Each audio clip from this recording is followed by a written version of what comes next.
राम जय जय राम। श्री राम जय जय राम।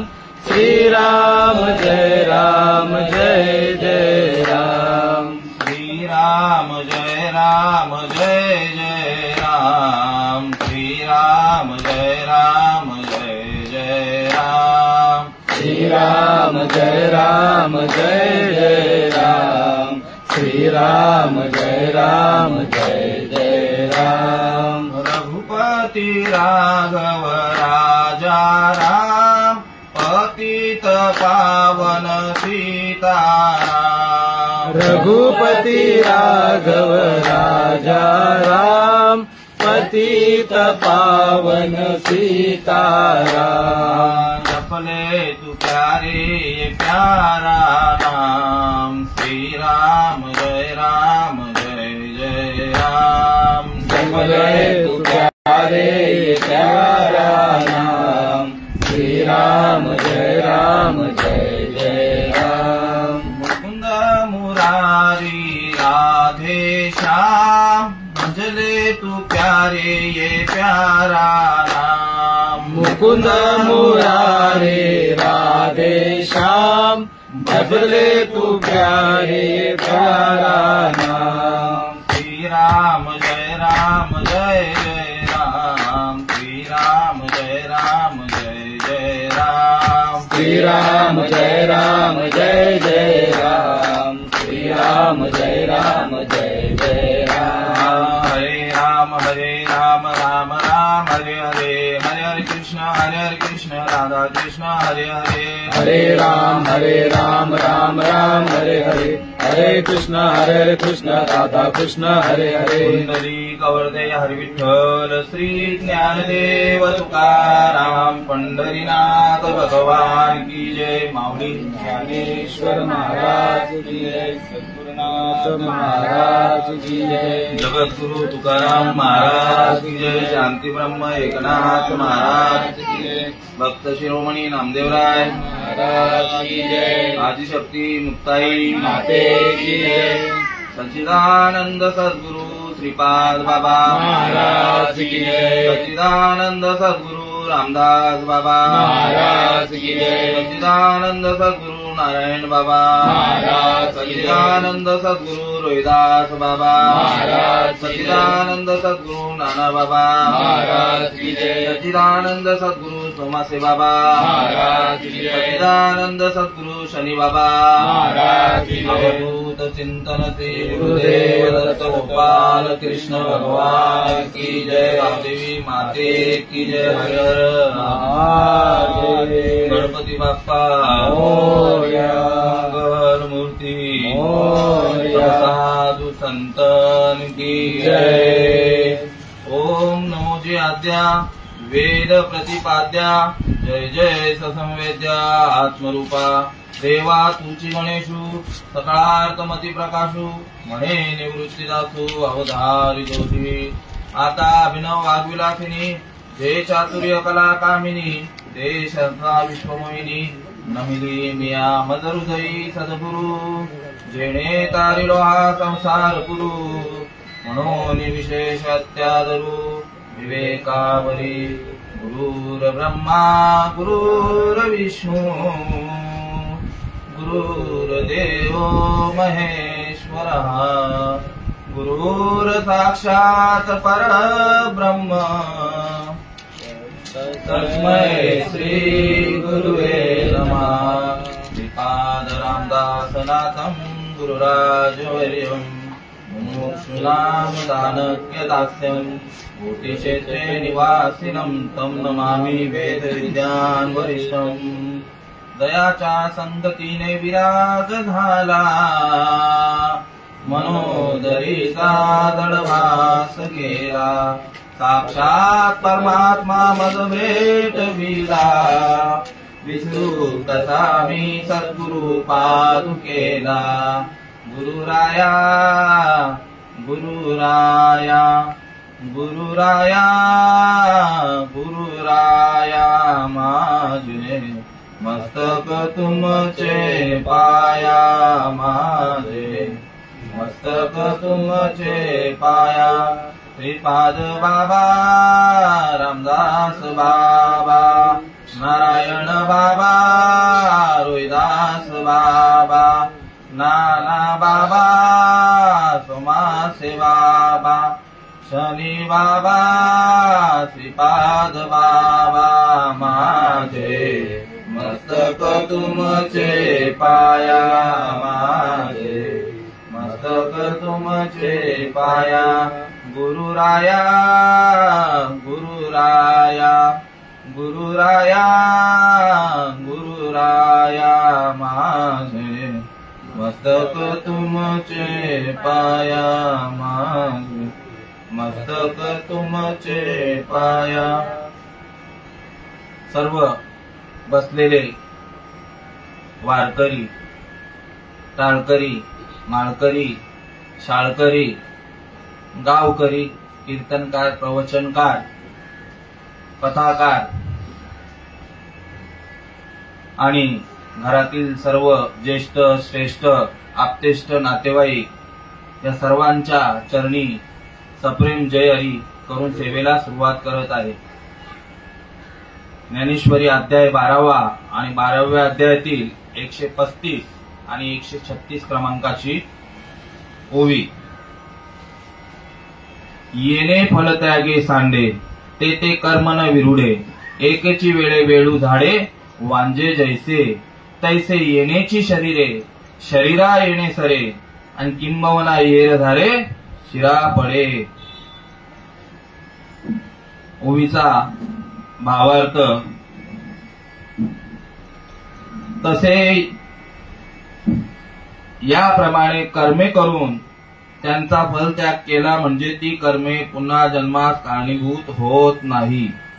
जसं वेळूचं झाड एक वेळ व्याले म्हणजे पुन्हा वीत नाही तसे या देहाने या जन्मी पुन्हा देह धारण करणे संपते किंबहुना जन्म मरणाच्या फेऱ्यातून मुक्तता होते।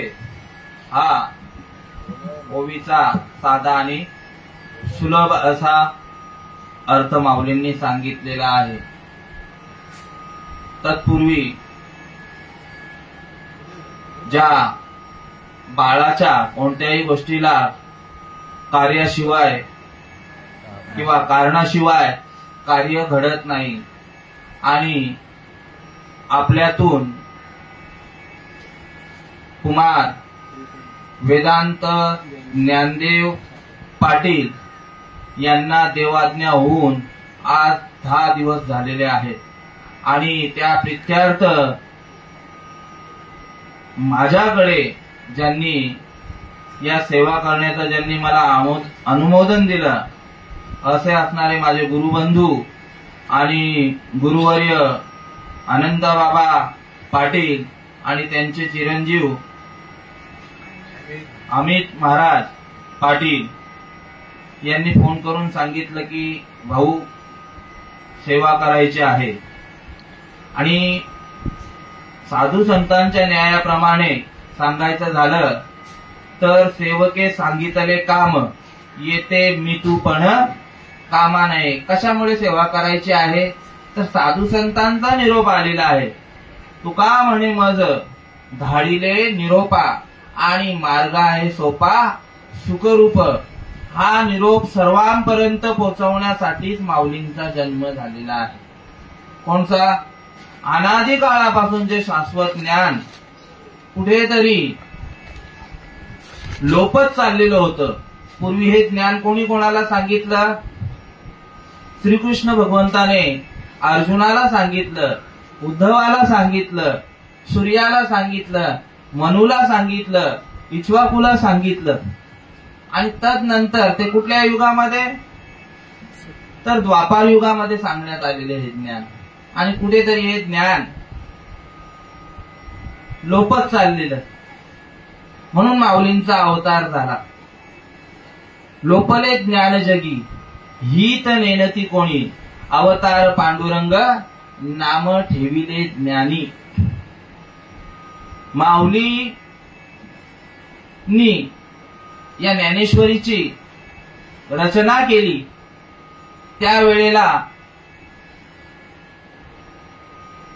सच्चिदानंद बाबा सर्वांना श्रुत आहे. काय बाबा, मेलेल्या माणसाला जिवंत करण्याचं सामर्थ्य होतं. तुम्हाला नामदेवरायांचा प्रमाण देऊन सांगतो. जयाची ये द्वारी सोन्याचा पिंपळ, जयाची ये द्वारी सोन्याचा पिंपळ, अंगी ऐसे बळ रेडा बोले, अंगी ऐसे बळ रेडा बोले, करील तो काय नोहे महाराज, करील तो काय नोहे महाराज, परिपाय बीज शुद्ध अंगी, परिपाय बीज शुद्ध अंगी, करील तो काय नोहे महाराज, करील तो काय नोहे महाराज. पूर्वी सती जाण्याची रीत होती, हे सर्वांना श्रुत असेलच. पूर्वीच्या काळामध्ये म्हणजे काय, कलियुगामध्ये 750 पावणे 800 वर्षापूर्वीची ही गोष्ट आहे. आणि माऊली ज्या ठिकाणी थांबलेले होते, साधू चलता भला और नदी बहती भली, ज्या गावामध्ये थांबलेले होते त्या गावामध्ये अंतयात्रा चालू होती. अंतयात्रा चाललेली होती आणि त्या अंतयात्रेमध्ये सती चाललेली होती, जिचा नवरा चाललेला म्हणजे कोण, सच्चिदानंद बाबा, जे सच्चिदानंद स्वामी आहेत त्यांची अंतयात्रा निघालेली होती आणि मागून त्यांची मंडळी येत होती. आणि योगी माऊली, ज्ञानेश्वर माऊली, निवृत्ती दादा, सोपान काका आणि मुक्ताई हे त्या गावातून भ्रमण करत चाललेले असतात. बघतात आता आपण देखील गावामध्ये ब्राह्मण वगैरे आला, साधू वगैरे आला तर त्यांना काहीतरी अन्नदान करतो, किंवा ब्राह्मण जरी दिसला तरी त्याचा पाया पडल्याशिवाय राहत नाही का. तर आपण काय समजतो, त्यांना ब्राह्मण देवता समजतो. आणि असं असताना त्या माऊलींनी दर्शन घेतलं. दर्शन घेतल्यानंतर त्याचं फळ काहीतरी द्यायला पाहिजे. त्यांनी सांगितलं क्या, सौभाग्यवती भव. ज्या वेळेला माऊलींचं दर्शन त्या आईंनी घेतल्यानंतर सौभाग्यवती भव सांगितलं, अखंड सौभाग्यवती भव असं सांगितल्यानंतर, बाबा माऊली देवा, हा जो तुम्ही आशीर्वाद दिलेला आहे तो खरं होणार का, खरं होणार का. होणार बोलतं, कारण माऊली महावैष्णव, महाविष्णूचा अवतार, सखा माझा ज्ञानेश्वर, जे बोलले त्या पद्धतीने सगळं काय घडलेलं आहे. मग ही अंतयात्रा जी चाललेली आहे ती माझ्या पतिराजांची आहे, माझ्या नवऱ्याचे आहे. आता ते वारलेले आहेत तर माझं सौभाग्य तर गेलेलं आहे. काही चिंता करू नको, काही चिंता करू नको. त्याच्यावर शक्तिपात केला आणि त्या प्रेताला जागृत केलं आणि त्या प्रेताला काय केलं, आता तो तुमच्या कामाचा नाही. त्याला तुमचं सौभाग्य जे आहे ते मी ठेवलेलं आहे. आता तो कोणाच्या कामाचा झाला, तुका म्हणे आता उरलो उपकारापुरता. आता फक्त जगाच्या कल्याणासाठी त्याचा हा देह राहणार आहे. आणि त्यांच्याकडून म्हणजे मेलेल्या माणसाला जिवंत करून ही ज्ञानेश्वरी लेखक झाला सच्चिदानंद बाबा. कधी शके 1272 त्यावेळेला या ज्ञानेश्वरी ग्रंथाची लेखक झालेले आहेत कोण, तर सच्चिदानंद बाबा. एवढा अट्टहास करून 9333 750 श्लोक सांगितलेले आहेत. आणि या 750 श्लोकांचा प्राकृत मध्ये भाषांतर माऊलींनी केलेला आहे, जेणेकरून या समाजाच्या पाठीमागे लागलेल्या अत्यंतिक दुःखाची निवृत्ती व्हावी आणि परमसुखाची प्राप्ती होण्यासाठी हा नरदेह तुम्हाला मिळालेला आहे. बघा ज्ञानेश्वर माऊली 17व्या अध्यायामध्ये सांगतायत, देह कशापासून झालेला आहे? देह तर पाचाचे झाले, कर्माच्या गुणी गुंतले आणि भवत असे चाकी सुटले, जन्म मृत्यूची या पंचतत्वापासून हा देह निर्माण झालेला आहे. पंचतत्व प्रत्येकाला माहिती आहे. जो तो आज परमार्थामध्ये सगळे काय लीन आहेत, संप्रदायामध्ये सगळे काय लीन आहेत. आकाश, वारा, पाणी, अग्नी आणि वायू या पंचतत्वापासूनच शरीर निर्माण झालेलं आहे आणि त्या पंचतत्वातच जाणार आहे. पिंडी पिंडीचा हा ग्रासू, तो हा नाथ संकेतीचा दंशू, दाऊनी गेला श्री विष्णू जगासी. आणखी एक सांगायचं झाला तर देहाची या गावा आलिया, जन्म मृत्यूची या सोहळिया, येते ना म्हणू नये धनंजया, जियाले परी. 17व्या अध्यायामध्ये सांगतायत जन्म मृत्यूचा हा जो सोहळा आहे. माणूस येताना बघा, माणूस येताना तारीख डिक्लेअर करून कोणी येत नाही. डॉक्टर सांगतात अमुक अमुक दिवस दिलेला आहे, या दिवशी होईल, पण ते होतच. ही वेळ तारीख सांगितलेली नाही आहे आणि मरणाची पण तारीख सांगितलेली नाहीये. या वेदांत बाळाने काहीतरी पूर्वजन्मी पुण्य केलेले आहेत म्हणून हा सत्संग त्याच्या कार्यानिमित्त घडतो. आणि तसं बघायला गेला तर त्यांच्या आई वडिलांना, त्यांच्या आपदेष्टांना देखील धन्यता द्यायला लागणार आहे. कारण लहान बाळ मारल्यानंतर हे हरिकीर्तन, प्रवचन हे शक्य होत नाही. कारण आता काय बोलतायत, अरे लहान मुलगा वारल्यानंतर तुम्ही कुठे ते कार्यक्रम वगैरे ठेवलाय. पण जो कार्यक्रम ठेवल्यानंतर जो काय पुण्याचा संचय होतो तो त्या जीवाच्या पुढच्या गतीला प्राप्त होतो. त्याचे जेवढे कर्म शिल्लक होते तेवढे कर्माचे त्यांनी भोग भोगून तो गेलेला आहे. कारण जीव जो जन्माला येतो, जीव त्याला 3 कारणाने जीव जन्माला येतो. कसा येतो तर तुम्हाला प्रमाण देऊन सांगतो. नाथ बाबा सांगतायत पाप पुण्य करुणी जन्मा येतो प्राणी, नरदेहा येऊनी हानी केली. पापाचा आणि पुण्याचा, पाप पुण्य समान समी, तेव्हाच पावेला कर्मभूमी. दुसरं सांगतोय तुम्हाला, अगा कर्मी जे उरावे ते सुख दुःख फळावे, ते भोगावया यावे याच देही. आणि तिसरी म्हणजे गोष्ट, तिसरी सांगितलेली आहे वासना. जन्म घेणे लागे वासनेच्या संगे आणि तेची झाले अंगे हरी रूप. या 3 कारणास्तव माणसाला जन्म मरण आहे. पण या 3 कारणाचा जर नायनाट झाला, या कर्मापासून जर सुटका झाली, तर ते उदाहरण देऊन सांगतायत माऊली, तर या कर्मापासून जर सुटका झाली, ज्याप्रमाणे वेळूचं झाड म्हणजे आपले बांबूचे झाड असतील गावामध्ये, एकदा त्या बांबूच्या झाडाला खालून तोडलं तर पुन्हा तो उगवत नाही. पण ते कशाने होईल तर आपण साधू संतांच्या मार्गाने गेल्यानंतरच ती वासना काय होईल, त्या वासनेचे बीज जळून जाईल. ते वासनेचे जे बीज आहे ते जळून जाणार. पाप पुण्य जे शिल्लक राहिलेलं आहे ते देखील तुमचं नायनाट होणार. ते भगवंताचं अनादिकालचं नामस्मरण घेतल्यानंतर त्याच्यासाठी पण आहे. तुका म्हणे आम्ही झालो अगनी रूप, लागो न देई पाप पुण्य अंगा. आणि कर्माच्या बद्दल देखील सांगितलेलं आहे की तुमच्या कर्माचं कसं काय, ज्याप्रमाणे वेलूचं झाड लावलेलं कर्माचं खंडन कसं होणार आहे. एकदा ते कर्म खंडन झालं की पुन्हा तुम्हाला जन्माला यायची आवश्यकता नाही. म्हणून याच जन्मी ओळखी करा आत्माराम, संसार संभ्रम भोगू नका. याच जन्मामध्ये घडे देवाचे भजन.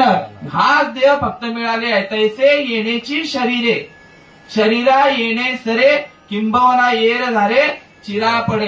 या जन्मामध्ये इतर योनीच्या ठाई हा विचारच नाही. पशु काय पाप पुण्य जाणती, ते तर उत्तम मध्यम भोग भोगिती सांगितलेलं आहे.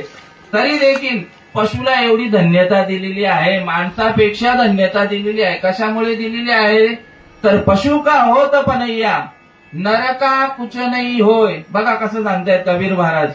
पनय्या म्हणजे जे आपण मृदुंग वाजवतो, जे ढोलक वाजवतो. आता तर समजा ते प्लॅस्टिकचे आलेले आहेत. जुन्या लोकांना माहिती आहे, जुने जे आहेत चामड्याचं येतं काय बाबा, बरोबर ना.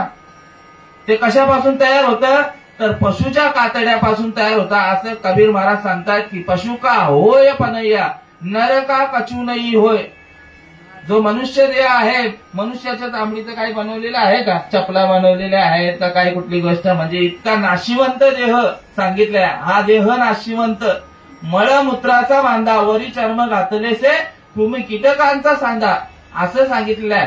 पण तरी देखील पुढे जाऊन त्यांनी मनुष्याची स्तुती केलेली आहे. नर एक बार करणी करे. एकदा करणी करणे म्हणजे काय, एकदा तू भगवंताला शरण गेला तर नर एक बार करणी करे तो नरका नारायण हो जाय. हे कबीर महाराज सांगतायत आपल्याला.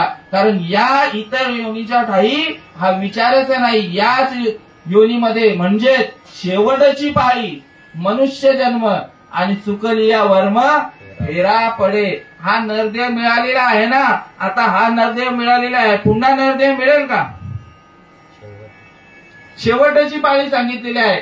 एक एक योनी कोटी कोटी फेरा आणि तेव्हा लागे वारा मानवाचा.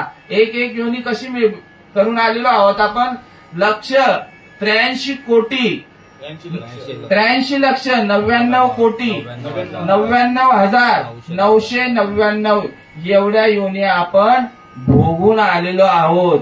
आणि त्याच्यानंतर हा नरदेह आपल्याला मिळालेला आहे. कसा मिळालेला आहे, तर काकटाळी न्यायाप्रमाणे सगळ्यांना श्रुत आहे.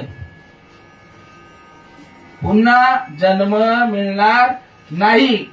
तुम्हाला महाभारतातील दृष्टांत देऊन सांगतो. कसा आहे, एकदाच मिळालेला आहे. आता कावळ्याचा आणि ब्राह्मणाचा दृष्टांत प्रत्येक वेळेला देतो तरी लोकांच्या ध्यानात येत नाही. मग आता महाभारतातलं देऊ. ज्या वेळेला अर्जुनाचं आणि कर्णाचं युद्ध चालू असतं आणि युद्ध चालू असताना कर्ण हा परमप्रतापी असतो, सर्वांना श्रुत आहे, सर्वांना या गोष्टीची बाबा जाण आहे. आकाश में जितने भी तारे हो उतने अगर आपके शत्रू हो. तेवढेच होते शत्रू 5 पांडवांच्या समोर. 100 कौरव होते, पण आणखी त्यांचे आपतेष्ट हे सगळं काय एकदम परमप्रतापी होते. आकाश में जितने भी तारे हो उतने अगर आपके शत्रु हो, लेकिन एक हरि का साथ होत न बाल न बाका होय. जर तुम्हाला हरीची साथ असेल, तुमच्या मागे पुढे हरी असेल, तर तुमच्या शरीराच्या एका रोमाला पण हात लागू देणार नाही. विषय काय चाललेला की हा नरदेह एकदाच मिळणार आहे, पुन्हा पुन्हा तुला हा नरदेह मिळणार नाही. आणि युद्ध चालू असताना प्रत्येकाच्याकडनं, कोणी ब्रह्मदेवाच्याकडनं, कोणी शंकराच्याकडनं, नाना प्रकारचे जेवढे 33 कोट प्रकारचे देव आहेत, प्रत्येकाला तप करून प्रसन्न करून हे शस्त्रास्त्रे मागवलेली होती. आणि सर्पदंश नामक शस्त्र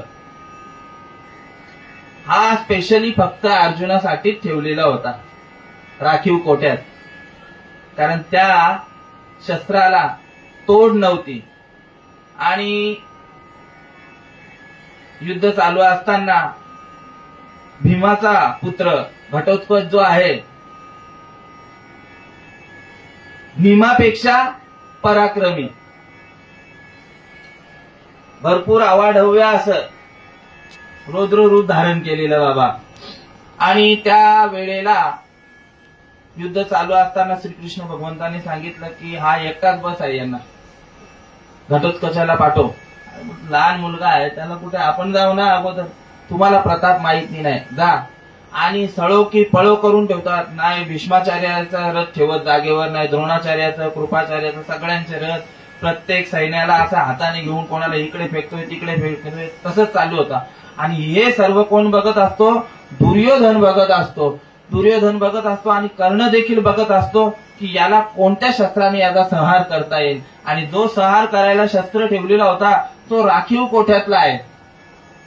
दुर्योधन सांगतो, अरे बाबा बघ, आपली सगळी जी सेना आहे त्यांची पूर्ण वाट लावायला घेतलेली आहे आणि आपण आता राहू की नाही याची देखील मला भीती वाटायला लागलेली आहे. तू याचं काहीतरी कर. तुझ्याजवळ कोणता शस्त्र असेल, तो अर्जुनासाठी तू मागवलेला शस्त्र आहे वासुकी नावाचा, तो सोड याच्यावर. त्याच्यासाठी नाही आहे, तो अर्जुनासाठी. अरे यांनी जिवंत ठेवलं तर त्या अर्जुनाला येईल मारायला तो शस्त्र. जर आपला जीवत राहिला नाही तर त्या शस्त्राचा उपयोग काय होणार. आणि असं असताना तो शस्त्र जो आहे तो कर्णाला नाईलाजास्तव सोडायला लागतो अर्जुनावर.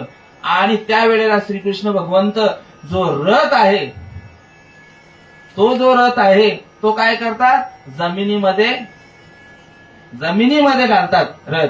थोडा 2-4 फूट जमिनीमध्ये जातो रथाचे जे पाय आहेत ते. आणि त्याच्यानंतर तो जो शस्त्र आहे तो कुठे लागतो, तर अर्जुनाच्या हे काय बोलतात त्याला, मुकुटाला लागून तो शस्त्र निघून जातो. बाकीचे शस्त्र जेवढे होते ते पुन्हा तुमच्या भात्यामध्ये येत होते, पण याला असा आशीर्वाद दिलेला होता का याचा उपयोग फक्त एकदाच होऊ शकतो, पुन्हा नाही. त्याप्रमाणे त्या शस्त्राप्रमाणे आपल्याला हा नरदेह एकदाच मिळालेला आहे. कसा मिळालेला आहे तो, तर या पद्धतीने मिळालेला आहे. आणि मग तो कशासाठी आपल्याला द्यायचा आहे, काय करायचं आहे, देवे दिला देह भजना गोमटा, तो या झाला फाटा बाधिकेचा, किंवा नरदेह निधान लागले हाती, उत्तम सार उत्तम गती, जे देवची होऊ म्हणती ते देवची होती, तरी चित्ती काना धरावा.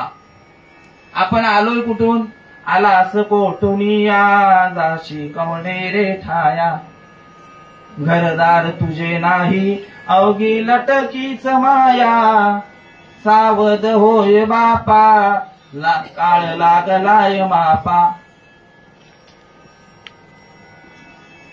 देह तो पाण्याचा बुडबुडा, सावध होई बापा, देह तो पाण्याचा बुडबुडा. पाण्याचा बुडबुडा, आता पाऊस पडतोय ना, पाऊस पडल्यानंतर बघा पाण्यामध्ये असे फुगे येतात ना, किती क्षणासाठी येतात, किती क्षणासाठी. आता दिसतंय क्षणभंगुर नाही भरवसा सांगितलेला आहे. उपजला प्राणी नर आहे संसारी, बैसला शेजारी काळ उषा, पाहातो उंदीर घेऊन जाई भोका, तैसा काळ लोका नेत असे. या बाळाचे कोणीतरी विचार केलेला असेल का, कोणीतरी, की याचं आयुष्य एवढं आहे, याच्यावर असं संकट येणार आहे. ज्या वेळेला मला कळालं, अमित भाऊला विचारलं, भाऊ कसा काय झाला, आजारी काही नाही, हसता खेळता होता, ताप आला. आणि म्हणजे कोणाची गॅरंटी आहे नाही.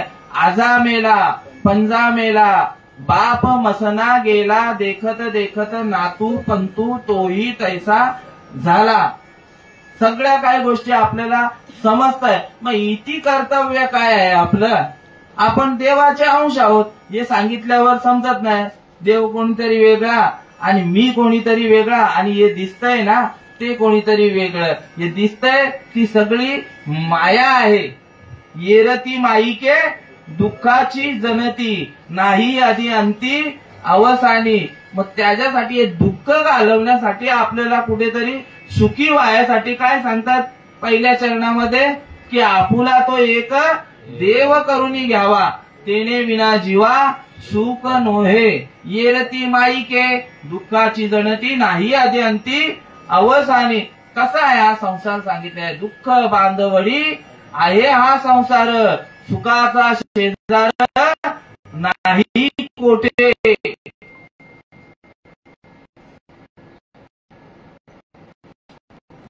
दुःख बांधवडी संसार सांगितलं. दुःख म्हणजे काय, प्रत्येक गोष्टीचा आहे ना. बघा समर्थ सांगताय, मना सज्जना जगी सर्व सुखी असा कोण आहे, विचारी मना तूची शोधून पाहे, मनात्वारे पूर्वी संचित केले, तया कारणे भोगणे हे प्राप्त झाले. कोणामुळे झालं दुःख?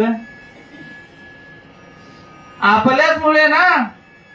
दुःख कारण आपणच आहोत ना. जन्माचे ते मूळ पाहिले शोधून, दुःखाची कारण जन्म घेणे. जन्माला आल्यापासूनच दुःखी आहेस तू. सुखी आहे का? समाधानी आहे का?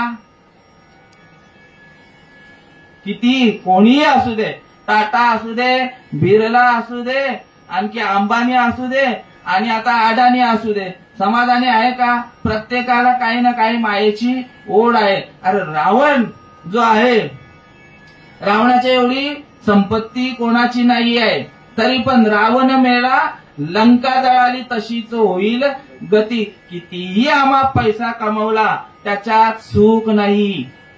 जो देखे वो दुखिया बाबा, सुखिया नाही कोई. आता दुःख म्हणजे नेमके दुःख दुःख सांगत राहिलोय. दुःख म्हणजे इथे शोककला तयार झालेली आहे, आमचं बाळ वारलेलं आहे म्हणून दुःख आहे का? तर आपल्या पाठीमागे जे लागलेलं आहे, भवरोग लागलेला आहे, भव दुःख लागलेलं आहे, भव सागरामध्ये आपण अडकलेलो आहोत, या नावे दुःख. दुःख म्हणजे जन्माला येणं मरण, जन्माला येणं मरण. पुनरूपी जननम पुनरूपी मरणम, पुनरूपी जननी जठरी शयनम. हे संसारे खलदुस्तारे खलदुस्तारे, कृपया पारे पारे मुरारे. भज गोविंदम भज गोविंदम भज गोविंदम मूढ मते. म्हणून सांगत आहे, साधू संत सांगतायत की करा रे बापांनो साधन हरीचे, धनीकरणीचे करू नका, जेणे न ये जन्म. जन्माला यायचा नसेल ना तुम्हाला, ही येरदार खुंटीत करायची असेल, जेणे न ये जन्म, यमाची यातना, ऐसी या साधना करा काही. साधनांचे सार मंत्र बीज हरी, आत्मतत्व धरी तोची एक. साधन एकच सांगितलेलं आहे. कोणी काय सांगत असेल, कोणी काय सांगत असेल, कोणी सांगत असेल तीर्थाला जायचं, कोणी सांगितलं असेल जप तप करायचं, कोणी सांगितलं असेल होम हवन करायचं. काही करायची गरज नाही. साधन फक्त एकच सांगितलेलं आहे. शास्त्रामध्ये हरिपाठामध्ये सांगतायत की नामा परते साधन नाही, जे तू करशील आणि काही. भगवंताचं जे नामस्मरण आहे, नाव घेतो प्रत्येक जण नाव घेतो भगवंताचं, पण साधू संत सांगतात की हाका मारितो ज्याच्या नावे त्याचे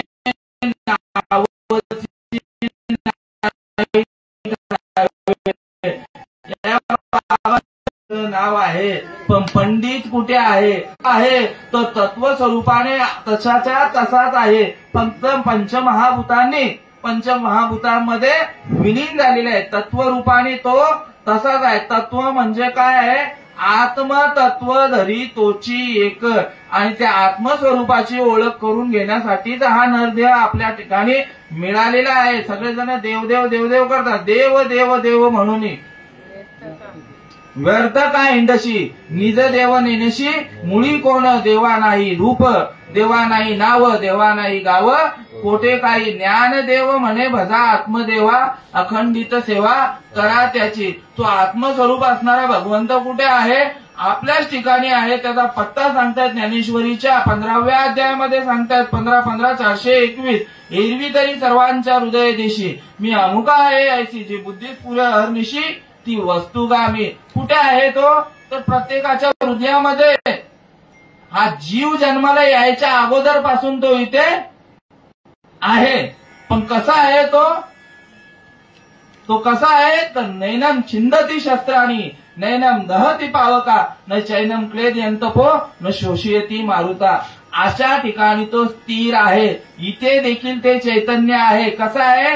तर ये उपाधी माझी गुप्त, मी चैतन्य असे सर्वंगत, आणि ते तत्व संत स्वीकारिती. त्याची ओळख करून घ्यायची असेल त्या तत्वाची, तर ऐसी यांचा पदर धरा, जेणे देव येईल घरा, ऐसे पदराचे धनी साधू संत ऋषी मुनी.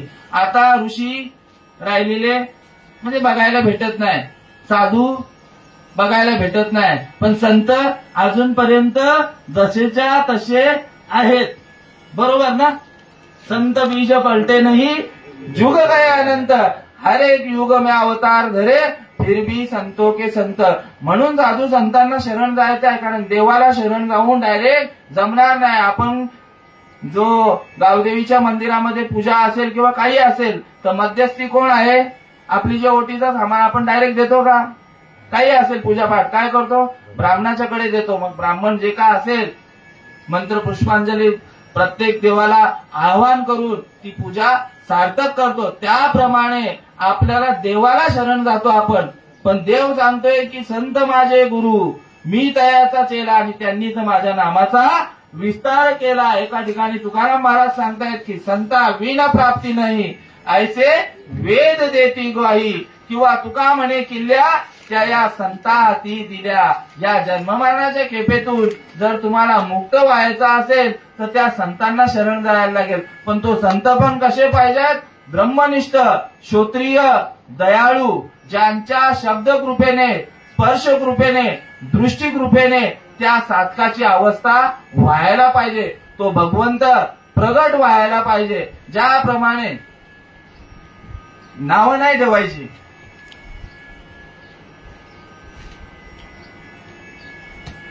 एकविरेला गेल्यानंतर जीवाच्या ठिकाणी एकविरा माऊली प्रगट होते, भाव प्रगट होतो, अंगात येतो. मग ते मान्य आहे की आई एकविरा, खंडोबा आला, गावदेवी आले, आणखी कुठलं काय काय आहे. पण त्याला शास्त्र प्रमाण हेंदरी शेंदरी दैवते कोण पूजिती भूते केते. पण इथे शास्त्र प्रमाण असं दिलेलं आहे की ज्या वेळेला तो भगवंत, ज्या वेळेला संतांचा उपदेश होतो, कसा होतो तर मोठके गुरुमुखे उज्जत दिसे, हृदयी स्वयंभूचे असे, आणि प्रत्यक्ष पाहू लागे तैसे अपय सया. तो जो भगवंत आहे कुठे आहे? आपल्या हृदयामध्येच आहे, आणि त्याचं स्मरण पण चालू आहे. किती वेळा चालू आहे? 21,700 वेळा त्याचा भजन चालू आहे. पण त्याच्याकडे ध्यान नाही. आता तुम्हाला सरळ भाषेत सांगायचं झाला, श्वासाकडे कोणाकोणाचा ध्यान आहे? तुम्ही श्वास घेताय, सोडताय, घेताय, सोडताय, आहे का कोणाचा? म्हणजे स्वयंभू चालू आहे. फक्त ती गोष्ट जी आहे ते संतांच्या मार्फत जागृत होते. ज्याप्रमाणे जमिनीखाली पाणी आहे की नाही? आहे की नाही बाबा? आहे ना? आता कोणालाही विचारलो, पण पायाळू विना प्राप्ती नोहे. काय सांगितलेलं आहे? मृग नाभी कस्तुरी वसे, मृग जंगल भटकत जाए, सबके हृदय में आत्मा बसे, मूर्ख समज न पाए. आणि पृथ्वी निदान भरली असे परी पायाळू विना प्राप्ती नोहे, तैसा आत्मा स्वयं सिद्ध असे, संत कृपेला हे प्राप्ती होई.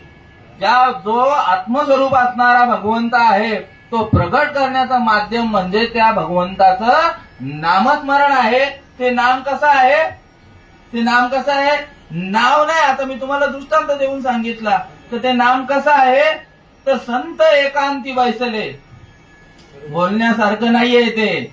बाकीचं 7 कोटी मंत्र हे मुखाने तुम्ही बोलू शकता, पण तो जो आहे नाम, तो मुख न बोले, कंठ न हले, जीवान स्मरे राम, राम करे हमारा जप, हम बैठे आराम. संत एकांती बैसले, सर्व सिद्धांत शोधून काढिले, ज्ञान दृष्टीने अवलोकिले, ते हे श्री हरीचे नाम.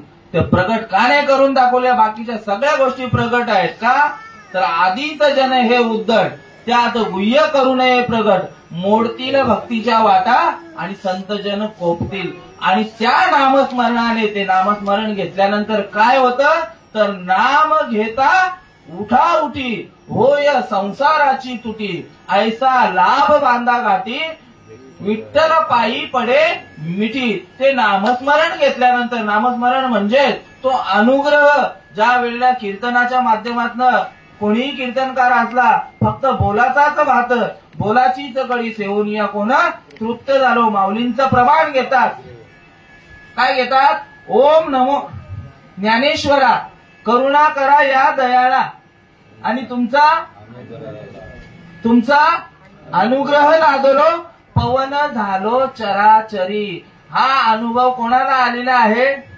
साक्षात तुकाराम महाराजांना नाथबाबांना आलेला आहे की तुमचा अनुग्रह भेटलेला आहे मला, म्हणून मी काय झालो, पवन झालेलो